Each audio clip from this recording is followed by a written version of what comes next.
Good evening, everyone. I welcome you all on a very, very special 64th episode of Author Interaction today under Trendsliterature series, featuring author, actor, model, and very, very special Sidhartha Mallya. He joins us all the way from Los Angeles. It is quite an early morning for him, but as our guest is quite an early riser, so I'm sure he's already up and about. So today we are going to discuss this very, very nice book, If I Am Honest, by Sidhartha Mallya. And it's, as you would have all heard, it's doing great. We've been hearing so many good things about the book already. And I would read about it a little bit. Sidhartha Mallya has had a unique life, to say the least. Born into one of India's most prominent business families, he has had, from an outside perspective, what many would consider a blessed life. Appearances might often be deceptive, though, but at times what was going on inside was a very, very different story. But in this very searingly honest, witty, and wonderfully written memoir, he opens about a lot of matters. Struggling with depression, living with OCD, the effects of his parents' divorce, why he quit drinking, and also what helped him face and overcome his challenges. So lovely to see you, Sid. After being, I know we're all overwhelmed by the kind of news your book is making. So many congratulations for that already. Yeah, thank you very much. And thank you for having me as well on your platform. It's great. I just put it onto gallery view to see, and there's a lot of people that have joined in. So very, very grateful to that. Thank you to everyone who's watching this as well, for taking the time.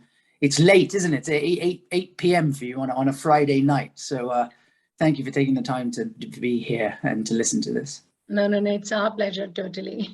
You know, Sid, I can understand it must be so heartwarming to breathe in this particular response that your book has been receiving. Where you wanted to touch people's life, and maybe, sometimes you said that maybe even if you can touch one person's life, you'll be happy. But you've been able to touch through this book multiple lives. So how do you feel about it right now? How does it feel when you close your eyes and really think that, yes, it's been a big success for you, this book? I don't think it's probably sunk in fully. I think it's been quite a whirlwind, right? Because obviously there's been a lot of events and press and all of that sort of stuff. But yeah, I'd be lying if I didn't say that it does warm my heart when I get messages from people saying that, I finished your book, I loved it, I could resonate with it. And that's the main thing, is that, Neeta, it's not really about getting praise for the book. It's when people tell me that the book has been able to help them in some capacity. That's what makes, that's what fills me with joy, because that was why I set out to do this, was to just try and help as many people as I could. And to know that I've been able to help some people is quite gratifying. Lovely. Everyone, it seems, really wants to get across to you, talk about the book, find out about the book, and know about you even better. And a word I must say is really catching up. People are, even so many people that know me and who've been on our Author Interactions, they've been pretty excited to hear you. And what we normally do, that we record the sessions and then we also put it up on the YouTube. So I'm sure people who've not been able to make it today will be able to watch it on the YouTube, perhaps in the next quarter. Siddhartha, there is a quote in your book from Winston Churchill, which I found was really, really relevant. And you mentioned, and you quoted Winston Churchill in the end of your book. And you say that now this is not the end. It is not even the beginning of the end, but it is perhaps the end of the beginning. So rightly said, and I think it describes your journey totally. So tell us more in relationship of the personal journey that you've had. This quote is really very important, I must say. So I'm also a big Winston Churchill fan. Although he seems to be a little bit controversial nowadays, so I wasn't sure if I was going to be allowed to use that quote, but I thought it just summed it up perfectly, and to give you some context, I was asked yesterday by a journalist. They said, so now that the book's out, does that mean that you're healed and that everything's fine? And I said, look, that's not how this works when it comes to mental health. It's an ongoing process, and it's a process that and any form of self-work, right? It doesn't have to be mental. It's an ongoing process that stays with you throughout your whole life. Once you start, it's something that you continue doing through the years. And for me, I think, I think what I have to sometimes remind people is that I didn't just wake up one fine morning and decide to write this book, right? This book is a culmination of years worth of introspection, self-work, taking a deep dive into my past of difficult work as well. So I think what I really was trying to get across by that quote was that this is the end of the chapter of me starting to do the work. Now I'm on the road, if you know what I mean. I've gotten on the road. And for most people, when it comes to taking decisions in life, right, it's always that first decision to start doing something. Once you start doing something, it becomes easier to continue doing it, but it's always that first leap. And I think by ending it with that quote I was saying is that, look, I'm now on the road. I'm in this world of self-work. This book is not the end of my journey. It's in fact the beginning of my journey. And I also, the other meaning with that was that, look, I will also continue to do the work that I want to do to spread light on mental health doesn't stop with the book. This is the start of hopefully a lot more that I can do to continue shining a light on the subject. Oh, fantastic, very well said. I mean, do you think writing, I know this has been asked you a couple of times and I've seen so many of your interviews and I've read about you, but I still can't, for the sake of people who are already present today, I need to ask you this, that has this book put you in a better space and maybe mentally at peace, or maybe it's still work in progress? No, I think, so the question that I often get asked is that, was it a cathartic experience? Yes, I know, I don't want to use that word. No, but and I think you're right not using it, because that word automatically limits your response, right? Because catharsism has a limited meaning. So no, it wasn't a cathartic experience from the traditional sense that it allowed me to get things out there, because I think, I'd already spoken about everything I wrote about in the book. I'd already worked on, right, with my therapist and whatever. And perhaps I'd already had that cathartic experience when I first spoke about this stuff with her. But writing this book, I think, brought up a lot of stuff. It definitely triggered a lot of stuff that was still in me. And it was quite a painful experience writing it. What was cathartic was knowing that no matter how much it hurt writing it, there was the potential that it was going to be able to help someone else's life. So always, kind of having that in the back of my mind that was the real joy from writing this book. So right. I don't want to go the normal question answer way, but I would really want you yourself to talk about the book to the viewers. I mean, because it's your labor of love. In your words, how would you explain this book to the people who are present today and perhaps who would listen to you later? I mean, and why should people read it? I mean, so you tell us. Yeah, for sure. I'll start by saying that, look, this is not a self-help book. This is not one of those, Sid Malya's magical guide to a better life. No, it's nothing like that. What this book is literally an open, honest account of the things that I've gone through in my life. And I even mentioned it at the beginning, like right at the beginning, there's something that if I can find it right now, I'll even say it, like, that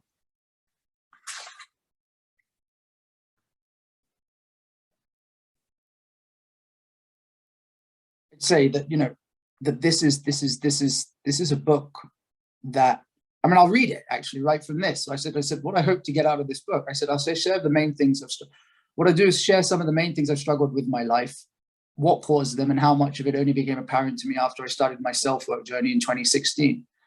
I share anecdotes, stories, and I'll give you a transparent look into my life as I can. I'll also share some of the things I found to be helpful, as well as the positives I've taken away from each experience.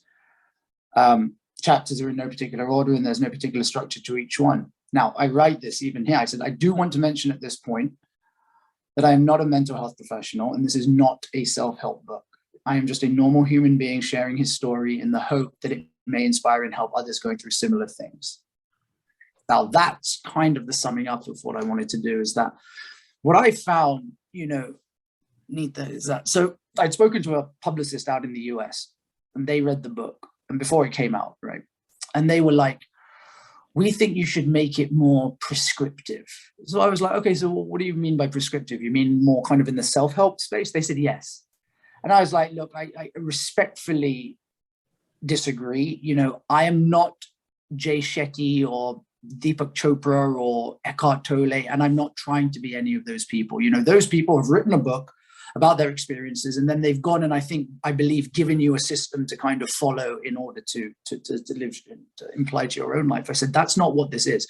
And if I came up with like a Sid Mallya system, it would be BS, right? I'd be lying, because I don't have a system. I said, where I feel I can add the most value is by just being open and honest to people about what I've been through. Because what I learned I did my series Consider This last year about mental health. What I learned is that a lot of the time people aren't looking for some sort of fix.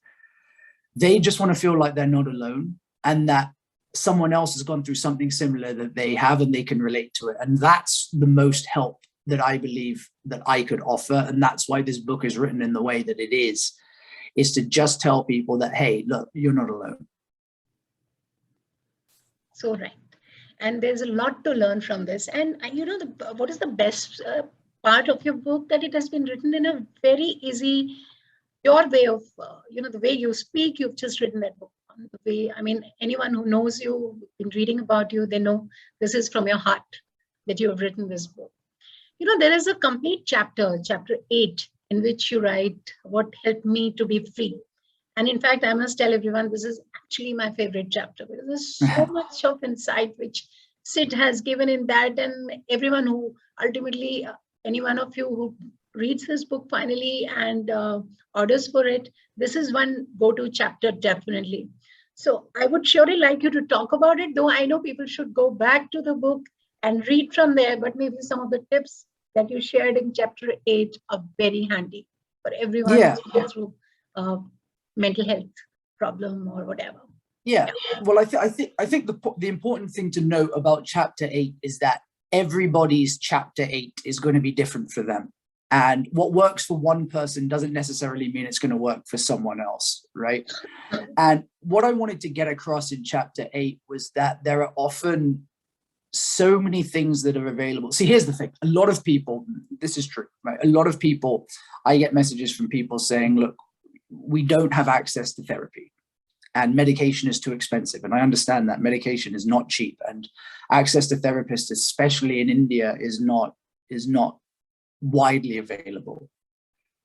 And a lot of people then get disheartened, right? They're like, oh, well, then I don't have access, therefore there's no help. And what I try to say in chapter 8 is, I'm like, look, I talk about therapy, I talk about the benefits of therapy, and because I believe therapy is a great avenue to explore if you can. But it's not the only avenue to explore. And what I wanted to show people was that there are many different things one can do to help themselves mentally that either come at very little cost or zero cost. And most of those things are widely available for us to do right now. I talk about meditation. Meditation is freely available to everybody. Again, it's about finding what one works for you. I hated meditation when I started doing it until I found transcendental meditation. That was one that worked for me. But, there are as many different types of meditation in the world as there are days in the year. So you just trial and error, right? Find the one that works for you. A lot of people have pets, right? Something as simple as just playing with your pet can really mentally help you calm down, because I don't know if you have any animals, but I have a beautiful dog called Ollie. You have a beautiful dog, right? Like Duke, you have, and we've been hearing so many news about. Maybe I'll try. Duke? Maybe I'll try and get him. Duke, I think he's asleep, but I'll try and get him in.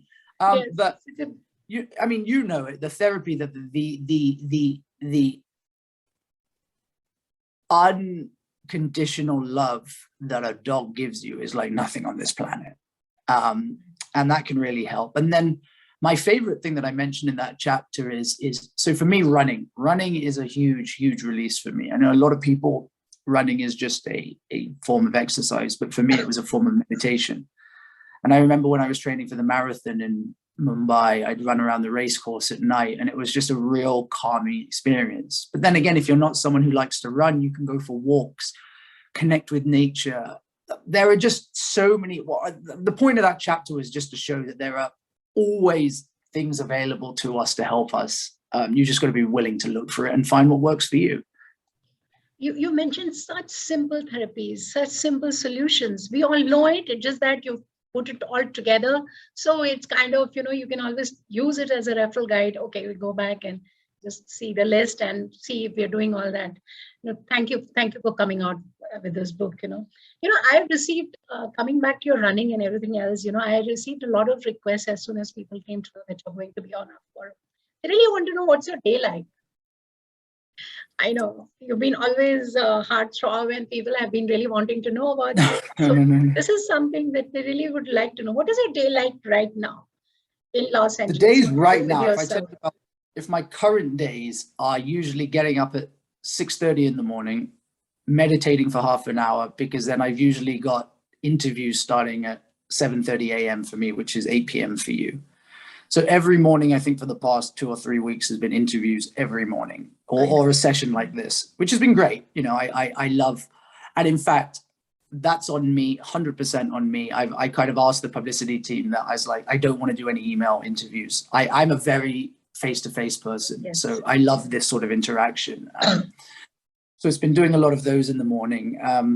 Then I walk my dog, get my coffee, morning coffee, and which I will also just say right now, that's also you might not think this, but that's also part of my self-care regime. And I'll tell you why. So I have a coffee machine at home, those little capsule ones. Yes. But I don't use them, and I live on my own.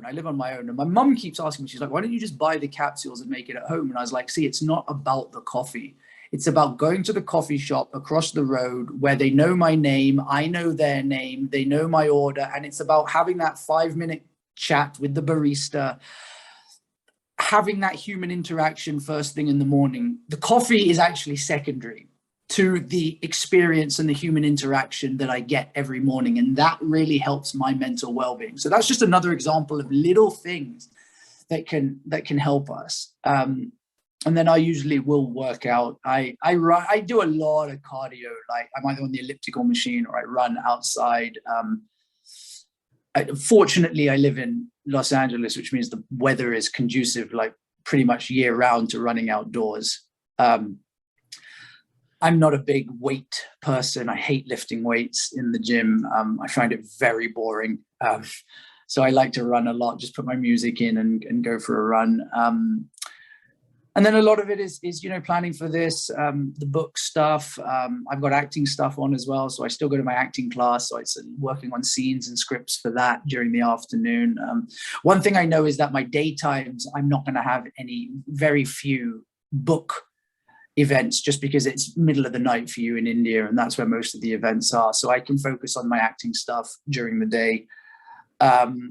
And then kind of in the evening time, I have either acting class, or from about 9 p.m. onwards my time, when it becomes morning time for you in India, there's more interviews and sessions like this for the book. So that's kind of the daily thing.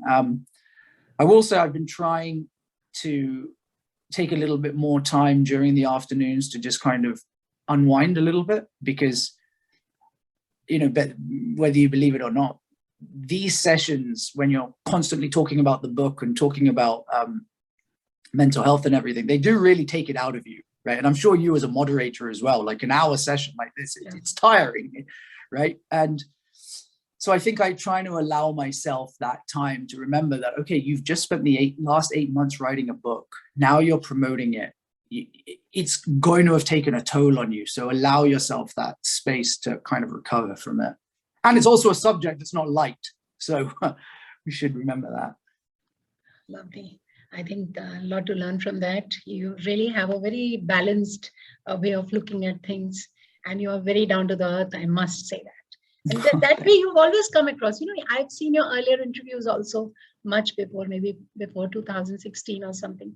You always come across as if you're speaking your mind. And I think that's why you come across as a very, very honest person.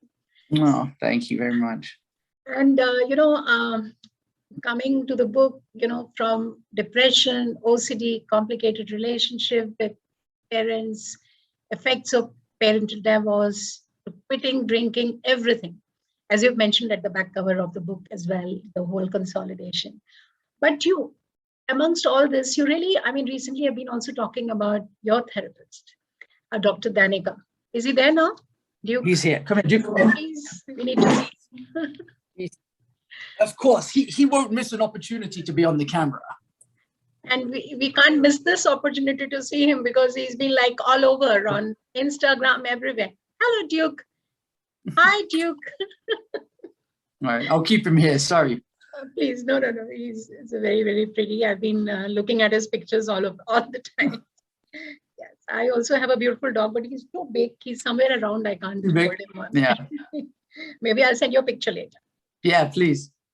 So I was talking about the book, and I was also mentioning that you've been also recently talking about your therapist, Dr. Danica. So, and you also regard her as one of your guiding forces. So how important is a therapist? Because, it's important for people to speak out of the problems to the therapist, right? And somebody like Dr. Danica, I think, made a lot of change and has been a big influence in your life. So would you like to talk about her a little bit? Yeah, so Danica has been really my number one guiding light in this whole process. After Duke, before he gets upset. See, he's already, but she's just been phenomenal in the sense that she's guided me, and I tell you that therapy is a very important thing, I believe, but finding the right therapist is even more important. And it's like this, put it this way, like this interview that we're doing right now, right?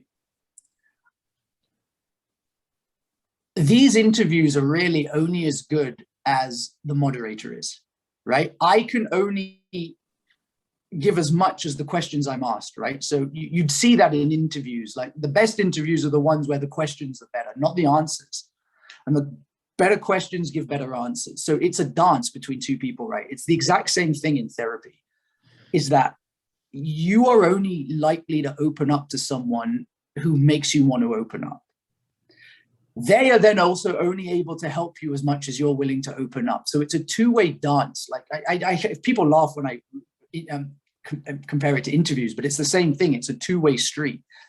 And so finding the right therapist is really important. And for me, she's just been someone who has been so caring and knew how to help me.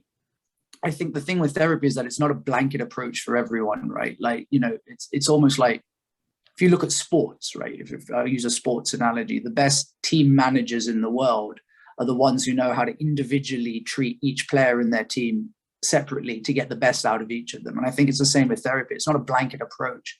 It's how she knows how to get the best out of me. She knows what works for me. She knows where I need the growth, and she's great like that. And I've been working with her for about 4 years now, and she transformed me, really did transform me. And as I said in the book, like this, I owe it to her.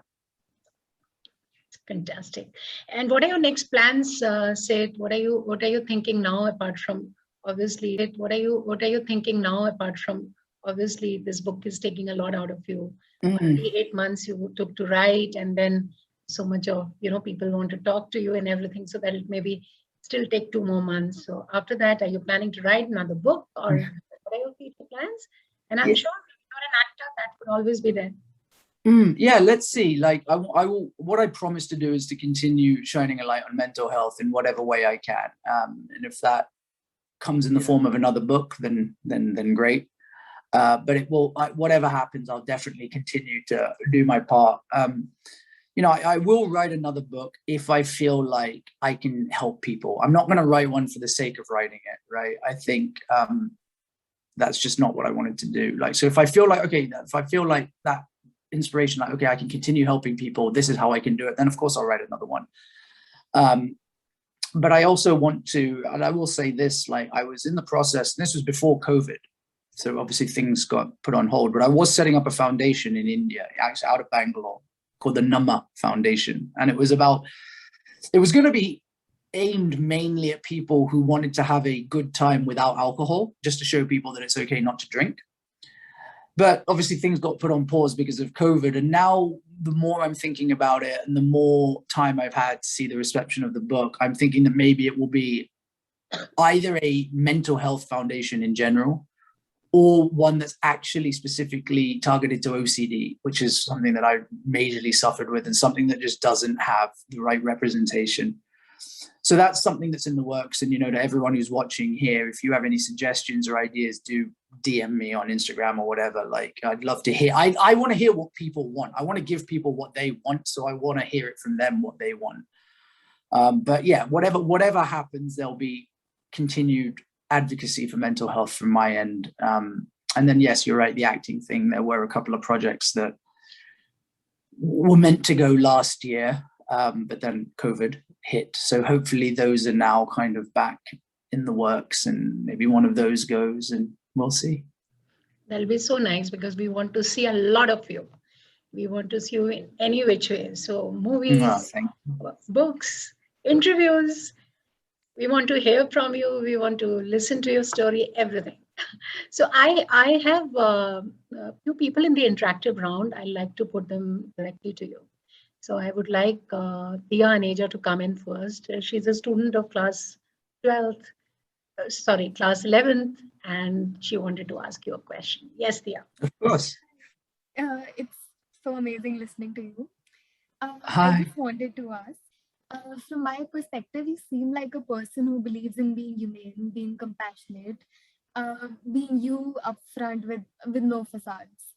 So I wanted to ask, is it easy being you, perhaps without the Mallya surname to it? I mean, is it easy putting forth yourself for the world to see?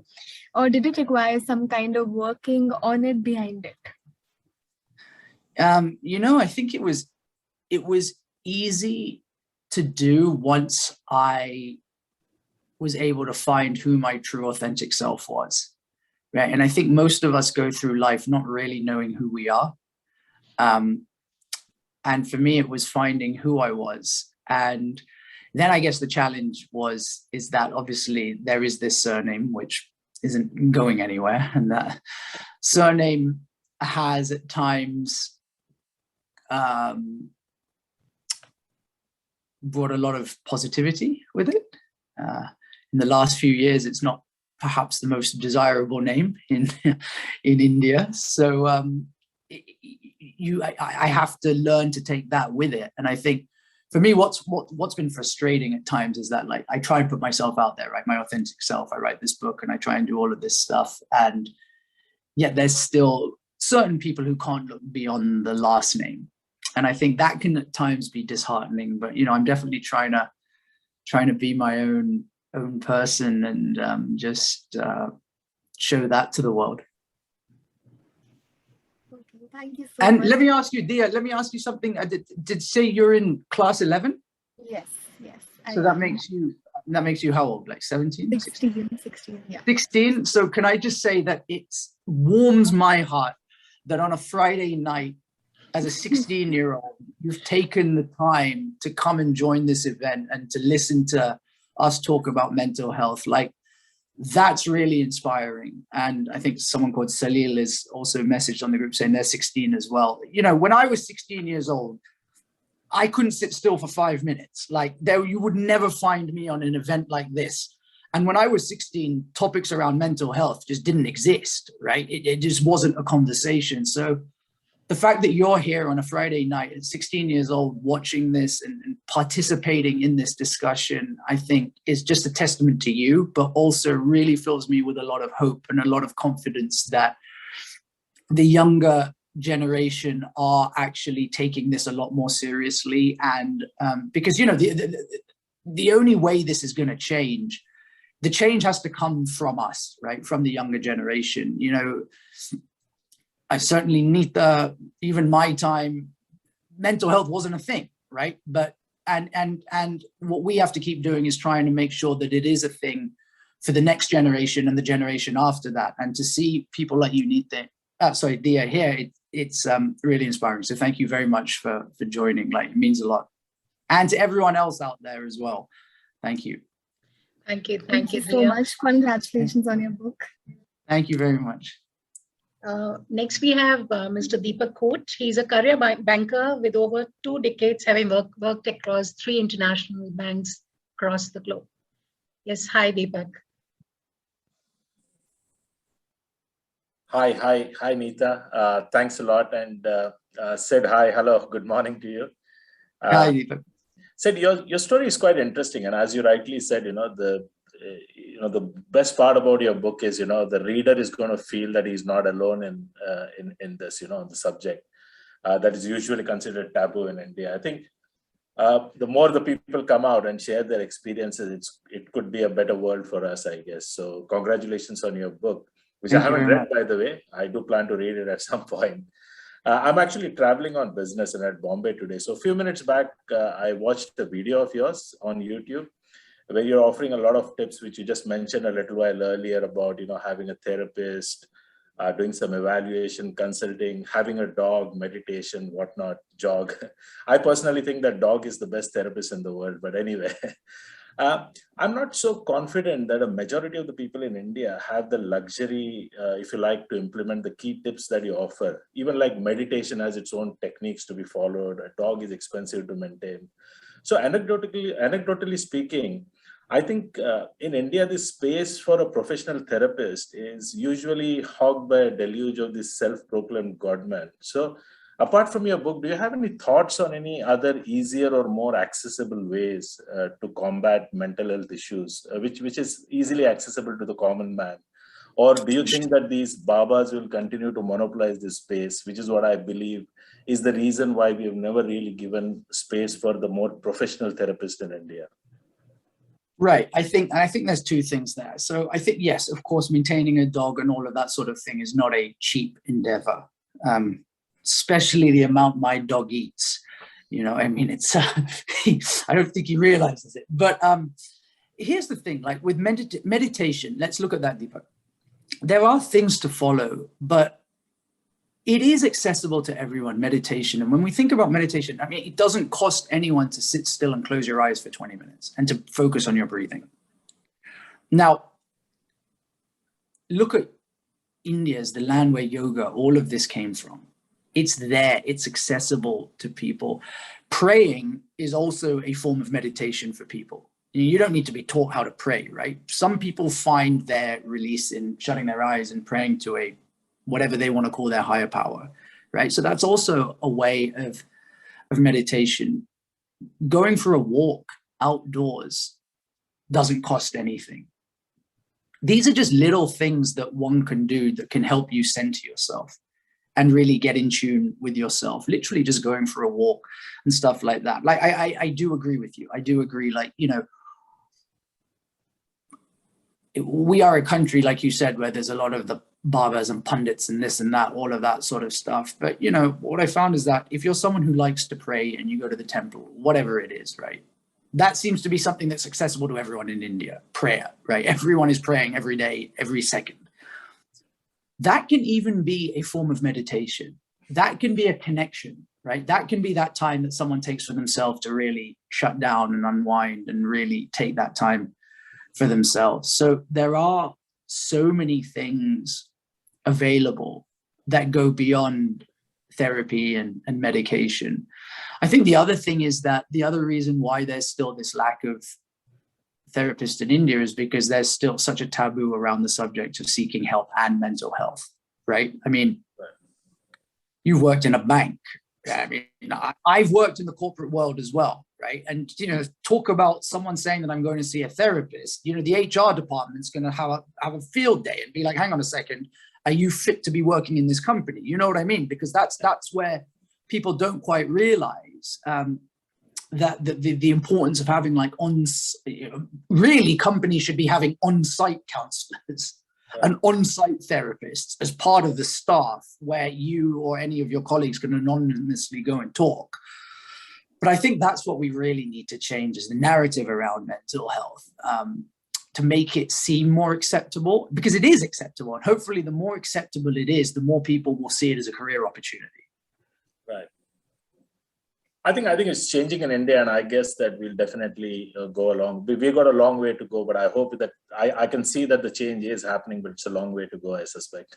But thanks a lot, Sid. No, thank you. Thanks so much. I hope so. And I will just end on this saying that, India is the motherland of spirituality, right? And well-being, right? People flock from the West to go to India for all of these spiritual experiences. And what is well-being? Mind, body, and soul. The spiritual experience is mind, body, and soul. So, people will go to the temple and they will pray, and that takes care of the soul part. People will go and do yoga, or they'll go to Kerala and do some Ayurvedic cleanse or something like that. And that's taking care of the body. But God forbid someone tries to look after their mind. They're automatically labeled a lunatic or a nutcase, or something's wrong with them. And that's where I think we need to remember, is that it's mind, body, and soul. There's no shame in looking after that part of you. No, I think, Sidharth, thanks a lot. I think it's very, congratulations on your book again. Yeah. No, thank you. Thanks for coming. Thank you. Thank you, Deepak. He's in Mumbai right now, but he stays in London. Oh, he's in London, right? And this is the book that we've been talking about. If I'm honest, you should go and pick it up, order from Amazon. Yes, this is good. This is indeed a selfie moment. And you can find it all across. You go to the airport, it's there everywhere. I see it everywhere nowadays. So next we have Pranav Vashisht. He's a financial consultant, entrepreneur, and an upcoming writer. Yes, Pranav. Hi. Thank you for organizing this event. Hi, Sidharth. How are you? Hi, I'm good, thank you. And you have a great mustache. Thank you. So I really must point out, you have this amazing 2 canvases behind you, and I really want that skeleton one. Skeleton one is actually one of 2. Wow. They're actually painted by a friend of mine. Wow. Great. So, my question to you is, when you first think about Sidhartha Mallya's memoir, the first thing which comes to mind is the yacht parties, the girlfriends, the flings, IPL, and all of that, all of those things. But then you chose to write about mental health. My question to you is, why is your book targeted towards mental health? Because that's kind of, so I didn't write the book to write a book. I wrote the book specifically to talk about mental health. It wasn't like, hey, I was going to write a book. Now what shall I write it about? No, it was always from the start was the book is going to be around mental health. And the reason is because I'll tell you how, is that I stopped drinking 3 years ago. And on the 1-year anniversary, I put up this post on Instagram saying, hey, everyone, I stopped drinking a year ago. I wasn't an alcoholic, but this is why I stopped. And the reason I'm sharing this is in case it can help you. And I got tons of response from people being like, oh my God, we feel the same way. Thank you for sharing. And then I was like, oh my God, like if I could help people by just being that open and honest about putting up an Instagram post, maybe I can continue helping people by being open and honest about some of the other things I've been through. So that's when I did that Consider This series on what was it, on Instagram. I don't know if you saw that, but it was basically a series where I talked about some of the things that I've gone through, similar to the book, not the same. Interesting. I was like, this is what I've gone through, la, la, la. And the response was mind blowing. Like, the thing got viewed millions of times. And I then was like, God, I got to continue doing. You just feel that calling, right? I was like, I just feel a duty to continue doing what I can to shine a light on mental health. And the book seemed to be the next logical step in that direction. If I wrote about the things that you had initially mentioned, I probably could have made a lot more money from this book. But I think this is definitely going to serve society a lot better and really be more beneficial to a lot more people. Great. Thank you for writing this. I'm really looking forward to reading this. Lovely. Yeah, please do, and then let me Yeah. know what you think of it. Absolutely. And let me Thank announce you. the best question today was a copy of the book, and the rest of us can definitely very, very easily order it on Amazon. Yes, next we have Naina Sagar. She's a Bollywood actress and a theatre director. She wanted to ask you a question. Yes, Naina. Hi, Siddharth. Hi. Hi. It's Please, nice. It's been Siddhartha. Siddhartha. Okay. I'm sorry about that. No, it's okay.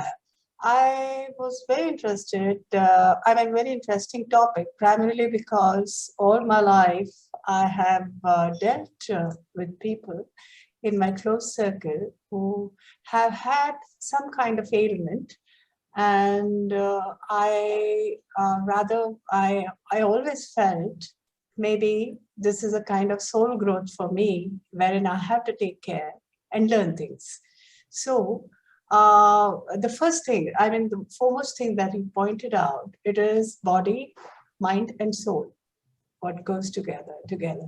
And if something is out of place, we try to get it back. In the same straight line now, So, but in India, I find that people look at you if you ever mention you are suffering from any mental illness, or if you're taking therapy, it is not taken in a kind light. So there are times when, because I have taken a son to therapy, I've taken my mom to therapy, so I have seen this repeatedly from childhood. So many times you feel, what is it that needs to change? This aspect of mental illness, you are trying to get help. And if you're trying to get help, and if you're trying to get back to normalcy, that particular aspect should be lauded in a human being, because they're trying to come back to normal. They're trying to come back to light. So the fact that you made, your talking was so simple and so I could connect to it so well, that the basic meditation technique, what you said, I'm trying my son to get to do it, but he won't do it. He says, I'd rather play tennis. To play tennis, and that is like meditation for me. So my question to you was, because I'm just looking at my son's thing, I wanted to ask you, how is it, you said initially you couldn't do this even for 5 minutes when you started out. So how did you get into that space? How did you lull yourself to get into that zone of meditating? Yeah. So first of all, I just want to take this opportunity to also, I think it's important to applaud yourself. I think the fact that you take your son to therapy and you encourage him to go to therapy, and your mother, who I'm assuming is of a different generation where mental health didn't exist, probably when she was growing up, talks of this weren't a thing. I think that's huge on your part, that you're actually encouraging your family to do it. I think there's not enough people who feel supported in their own families, right? See, your son isn't going to meditation or therapy because he doesn't feel supported. He's just not doing it because he doesn't want to. But the fact that you offer that support to him, that's amazing. And I think if there were a lot more parents were open like you and accepted therapy as an option, I think a lot more kids would feel comfortable opening up and exploring that avenue. So, really, congratulations to you on that. It is really amazing. It's strange that we're congratulating people for this, because really, I'm sure for you, you just feel like you're doing what any mother should do, right? Yeah. But really, it just doesn't really exist in India. And I tell you, the amount of messages I receive from people saying to me, right, saying, and this is, I'll give you an example on Instagram. People who've never met me in their life send me messages opening up about their mental condition. And they write in the message,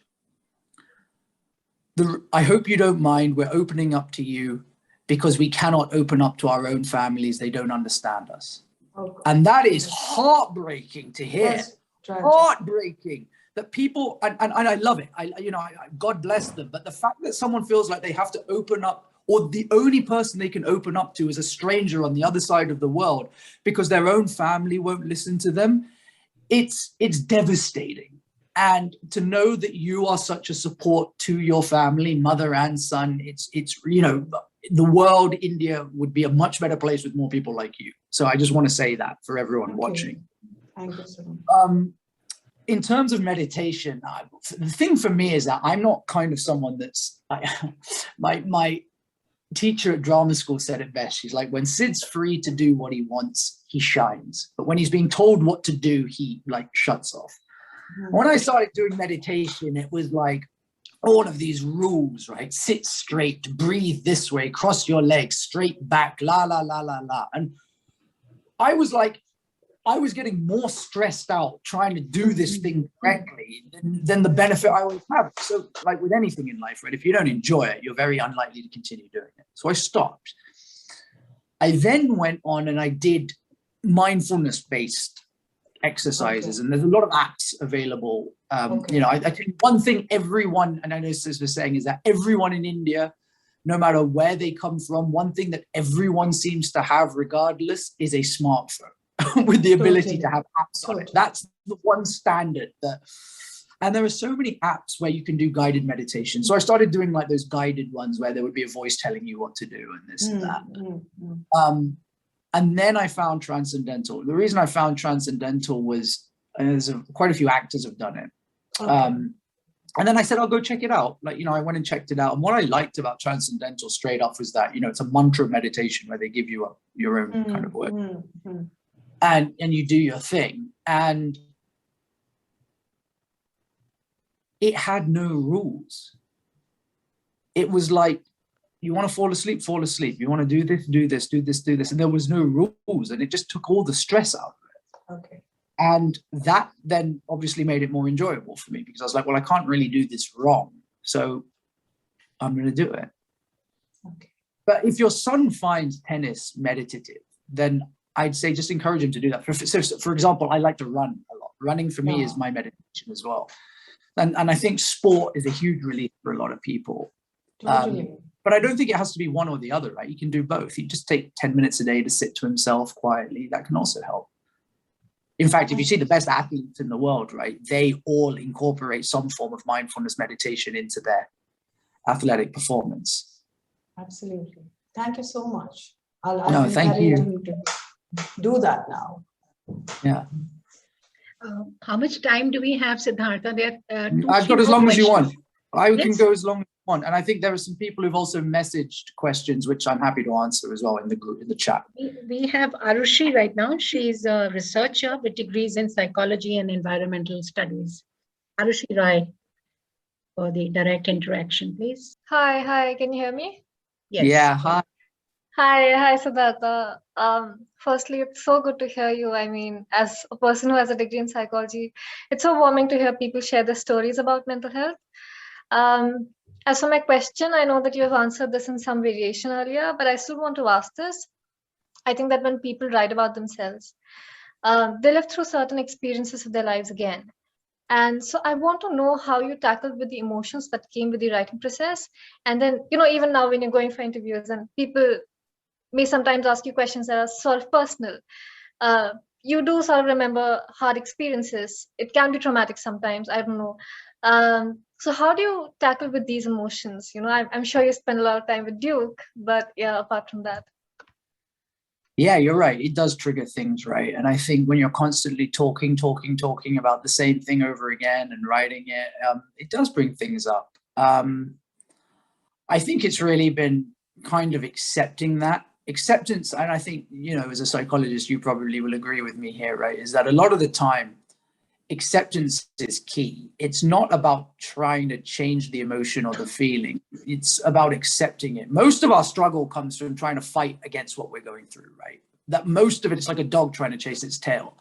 But once you get that acceptance, it makes it a lot easier to deal with. And I think what I've had to accept is that, you know, we're all conditioned, most of us, to believe that hard work is hard work. Hard work is putting on a suit and tie and going to the office for 8 hours a day and coming home. That is hard work. doing a 1 hour interview talking about your book, well, that's not hard work. It only lasted an hour. And what I have to realize is that I'm probably putting out more emotional and mental energy in that 1 hour talking about the book than I would in an 8-hour work day sitting behind a desk, right? It's all relative. And I think being able to accept that and to then take the necessary time for myself has helped me. There you go. Thank you so much for answering that. And that makes a lot of sense. But I just want to clear one thing. I'm not a psychologist. Yeah. I have a degree in psychology and a master's degree in ecology and environment studies. I sort of try to collate those two things. But yeah, just Oh, amazing. Not a psychologist. Okay, but you still have the background. Yeah. Great. All right. Thank you, Arushi, for a lovely question. you. And thank you, Sid, for answering it so well. Now we have Aruna Singh. She's a life coach, life and a motivational coach. She wanted to ask you. Hi, good evening, Siddhartha. Hi. And lovely hearing you.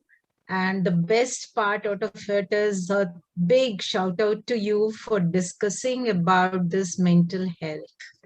Because as you have already said, it's a big, big taboo in India, 100%.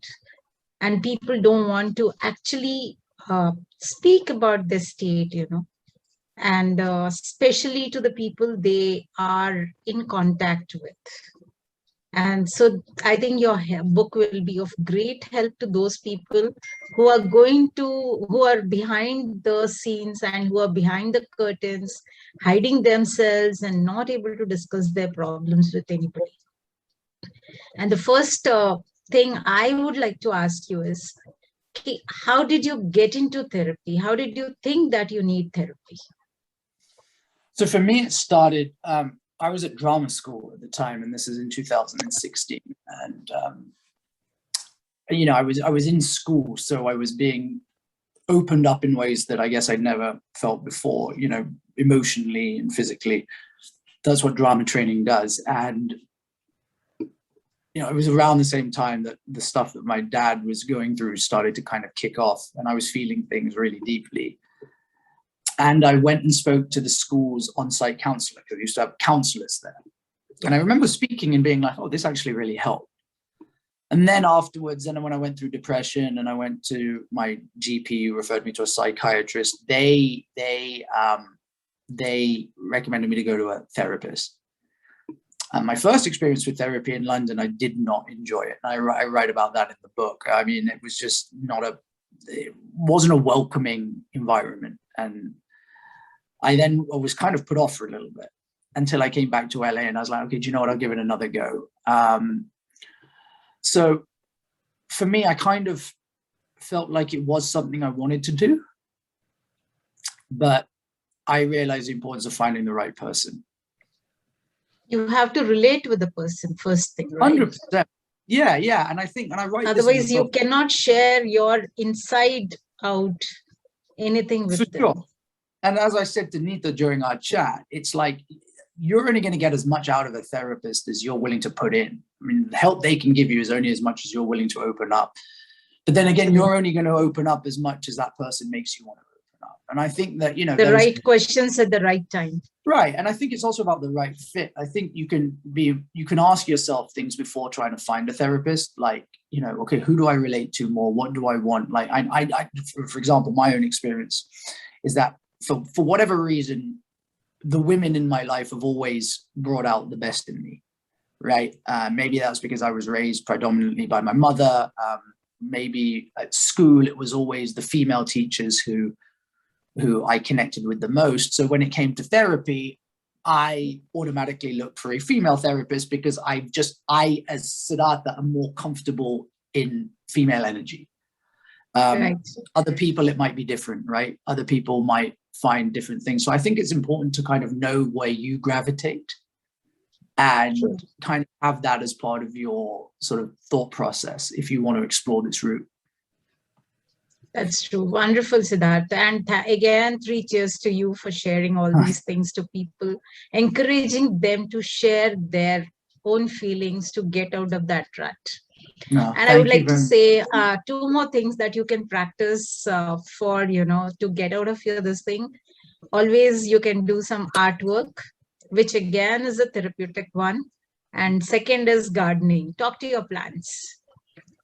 I will say that on that note, artwork or really any form of sort of creation, so artwork, drawing, painting, writing, Absolutely. poetry. But it's interesting you said gardening, because gardening is something that I do not do it, but it pops up a lot. And what I also found is so I don't garden, but when I walk on the streets, I talk to the trees. You can do that in Los Angeles. And Yeah, any which ways, connecting with trees or plants. You can do that. Go and talk to nature. And I know a lot of people probably think that's crazy, but it's not. You don't have to go and stand opposite a tree having a conversation with it, but connect to your environment, I think. Exactly. Very rightly said. Thank you so much, dear. Thank you. Thank you, Aruna. It's been such a wonderful session today. Anything else that you would like to tell us, Sid, before we call it a day? Can I answer a few of these questions from the chat? Yes, sure. So Rishabh asked, what's the biggest mistake and what's the best learning of your life? It's funny. I think probably the biggest mistake, this is the thing though, right? Like, I don't know if you can ever look at things as mistakes, but having that viewpoint when I was younger that vulnerability was weakness and that I had to always put up this guard, that I would say was a mistake. But then having said that, it was a growing phase for me. And would I be the person today if I didn't go through that mistake? And then therefore, if you learn from the mistake, is it really a mistake? So I guess it's dicey, but yeah, knowing vulnerability is not weakness. And I think that's my biggest learning as well, is that in my life, is that being vulnerable, putting the guard down, accepting you need help, accepting you don't have all the answers, letting go of control. That is the biggest show of strength we have as human beings. And that's huge for that's been my biggest learning. Himanshu has said that it's about opening up to people and finding peace in regular conversations. Having a companion as a pet helps a lot. Yeah, it is right. It is about opening up to people and finding peace in regular conversations. But I think what we all have a duty here to do is to make sure that we are the sort of person that people feel comfortable wanting to open up to. And that's where we all have a part to play, is that, feel like, make everyone in your circle feel like you're that person they can come to if they want to, and you're there for them. And I always say the best thing one can do is just listen. Keep your mouth shut and your ears open. A lot of the time, people don't want advice. They just want someone to speak to. And to just let someone know, you know what, I'm here for you. That's the best advice you can give. And then Himanshu has said, every time we listen to Sid, it feels like we're having a conversation with an old friend. That's very sweet of you to say. And, I think that's kind of like my approach, is that I think once you let the guard down in life and you just be yourself and you're true to yourself and you just talk, that authenticity comes out. And, I want everyone to feel like everything that I've talked about in this interview, everything I've written about in my book, I'm not some superhero or someone that's got some power that I've been able to do this and work on myself and get to the stage that I'm at today. Everyone has this ability. Everyone has the ability to work on themselves and to get to where they want to be in life. You just have to be willing to, I guess, take the plunge. What else? Same person again has asked them, how did you cope with all the pressure while growing up? I didn't really feel much of the pressure when I was very young, because I grew up in the UK and I went to boarding school when I was very young. I was 10 when I went to boarding school. So I was kind of kept away from that limelight in India. You can see me, right, Neeta? My camera is fine? Yes. It's fine, yeah. So I didn't really grow up in that limelight. So I was kind of sheltered from it, which I guess was a big help. And then when I moved to India in my early 20s, I think the pressure got to me and I felt like I had to put on this image of who I thought I had to be. And I put up this guard just because I was kind of ill-equipped for the life that was presented to me. And that goes back to what I was saying to Dia at the beginning, that it's just so nice to see someone so young at 16. Someone here called Salil says they're 16 as well, being so in tune with themselves at such a young age, because I certainly wasn't. What else? Vikesh has asked, can I get a free book? I'd rather you bought the book, but to help my sales go up. But let's see. And then yeah, that's it in terms of questions on the chat. And Neha writes that congratulations on the great book and many wishes. And thank you so much, Sid, for the conversation today. You've really made our day. The way you've spoken about it, and there's so much to know. I've read the book, but others who've not read the book, I'm sure will go and buy it and read it. And do mention the reviews on Amazon. That really helps the book, definitely, right? Oh, thank you, everyone. Thank you so much, everyone. Oh, there we go. Salil has the book. He's holding the book up. I also have Thank the you. book. That's very sweet. Oh, we can unmute you. Yes, you want to say something, Salil? Oh. Okay, finally, am I audible? Yes, you are. Yeah, you are. Okay, I badly wanted to ask you a question, so thank you for muting me now. I'm 16, as you can confirm now. Sid, first of all, congrats on the book. I read the entire book like twice to understand it better. And the details in the book, astonishing. Okay, didn't really know that you had to go through all this and couldn't really relate to anyone more than you for now. So my question to you for now is, till date, individuals insult you for an error you didn't make, and keeping in mind that while composing the book, did you feel nostalgic when individuals help you remember your past, and how does it influence your day-to-day life? So let me just understand. So you're saying, how did talking about the individuals in the book, the people on your social media, they just comment vulgar stuff. Like they talk about your father and they ask you to return the money, which isn't your issue, and it has been returned already. And I'm a big fan of you. So on Twitter, when I see people commenting, I reply to those comments like, dude, first of all, as you've seen, I don't know if you've read my comments on Twitter, but I reply to those people saying, dude, you gotta go and check his father's tweet. He has returned all the money. Please don't attack him for a mistake he hasn't made. Yeah.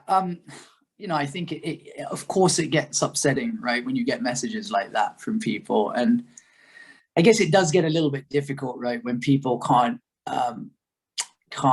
distinguish and separate you from someone else. But I do hope that with this book, people are able to kind of, you know, see the book for what it is and not try and relate it to someone else or someone else that I happen to be related to. Does that answer your question? That certainly did answer my question. Thank you again for composing this book. And I've been taking therapy from the past 2 months now. So it's helping me. And you know what? Again, you're 16, right?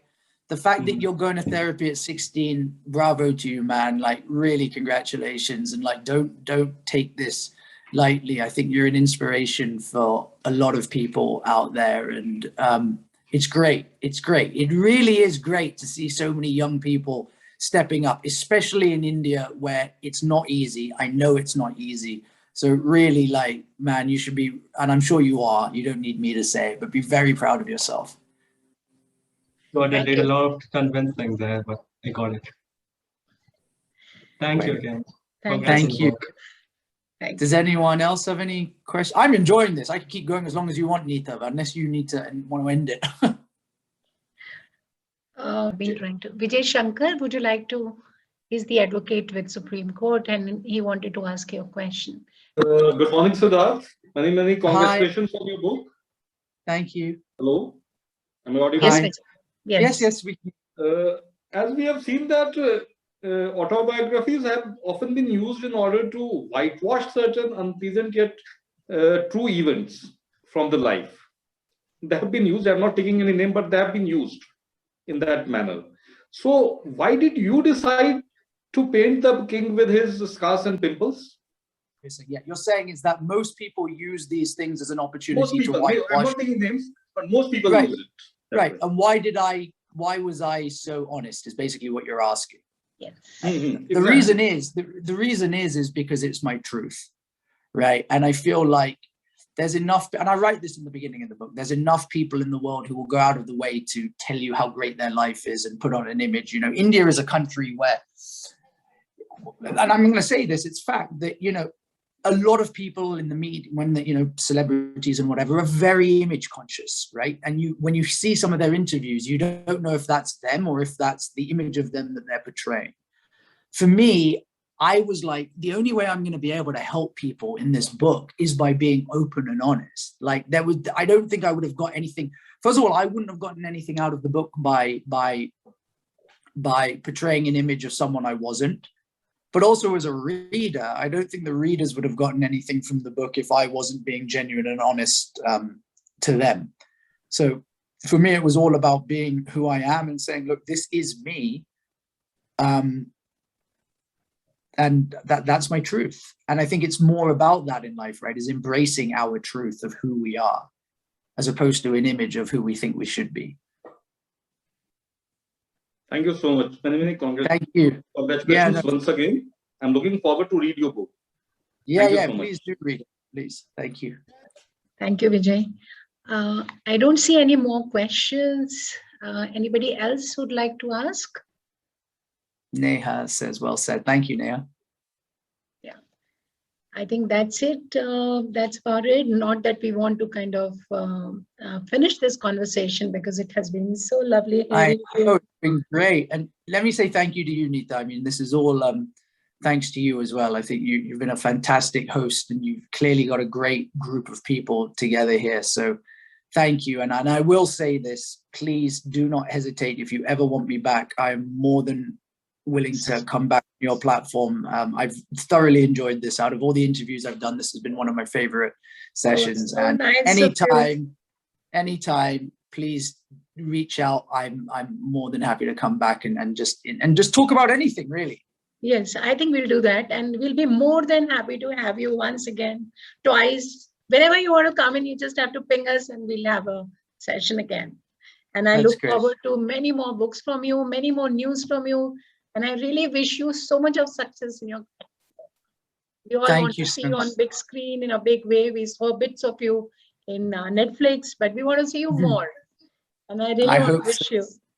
And all of us here want to have only very, very good wishes for you. We all like you, love you, and we love the fact that you're so down to earth. Oh, bless you. And thank you very much. Thank you, everyone who joined in this evening. Thank you, everyone, for all the questions and for taking part and for interacting and making this so enjoyable for me. This is a book club, is it? No, actually, it's kind of a literature series. This is my 64th episode for the last 10 months. And it's not exactly a book club, but I have very, very good set of people with me now who are always there for all these interviews, and they discuss books. So what we can do in your case is most of us can read the book. I have read the book and few others have. And we can again have a session with you and they can have a direct Q&A with you, right? Yeah. Like Gaurav is ordering the book today. Great, Gaurav. I think,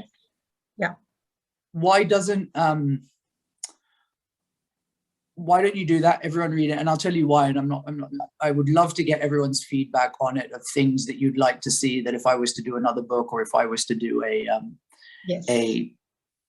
thing further in the line, I could happily, I'd love to take people's opinions. The other thing, Neeta, is I don't know if people are comfortable doing this, but would people be able to switch on their cameras so I could take a picture of the screen and post it? Some of them have left because today is a festive day, a lot of marriages today. Of sure, but if anyone's still there, wants to switch on their let's camera, all switch on our videos.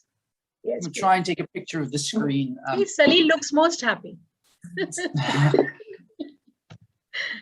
Yeah. We got most some more, people please. There. There's some more. Dia, you want to come on? Anyone else? Please stop the videos. I think Himanshu, we have not stopped the videos. You can all be there. If anyone wants to put it on, I'm going to take a picture. Dear, please switch on everybody's video. Yeah. Himanshu, I'm so sorry you're not able to open it. Everybody else has opened it. I'm so sorry. And No you were worries. asking the maximum questions, huh? All right, I'm going to take a quick video of this. Just a big thank you to everyone.